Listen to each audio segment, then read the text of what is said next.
இதில் மணந்திருக்கிறதுல என்ன இருக்குது? இது ஒன்றுமே இல்லைண்ணா சார், நமக்கு இது முன்னாடி தெரிஞ்ச விஷயம்தான். செங்கோட்டையன் வந்து அவர் உண்மையாலுமே விளக்கம் கொடுக்கணும்னா, எதற்காக அண்ணா, எம்ஜிஆர், ஜெயலலிதா புகைப்படத்துக்கு அருகில் பெரியார் புகைப்படத்தை அவர் அலுவலகத்தில் வைத்தார்?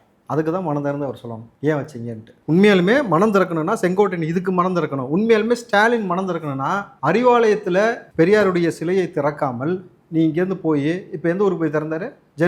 ஜெர்மனியில் போய் வாடகைக்கு காசு கொடுத்து ஒரு இடத்த வந்து வாடகைக்கு எடுத்து அந்த இடத்துல வந்து புகைப்படத்தை, பெரியாருடைய புகைப்படத்தை திறக்க வேண்டிய அவசியம் என்ன? 2 பேரும் என்ன செஞ்சுக்கிட்டு இருக்கிறீங்கன்னு ஒரு புரிதலோட தான் செய்றீங்களா அரசியல்னு ஒரு கேள்வி இருக்குல்ல. நீங்கள் இவர் ஆரம்பத்திலிருந்தே கிட்டத்தட்ட நம்மளுடைய ஓபிஎஸ் அவர்களை போல வந்து இவரும் வந்து ஒரு நபர் சொல்வதற்கேற்ப அவர் செயல்படுகிறான்றதான் அவர் மீது இருக்கக்கூடிய குற்றச்சாட்டு.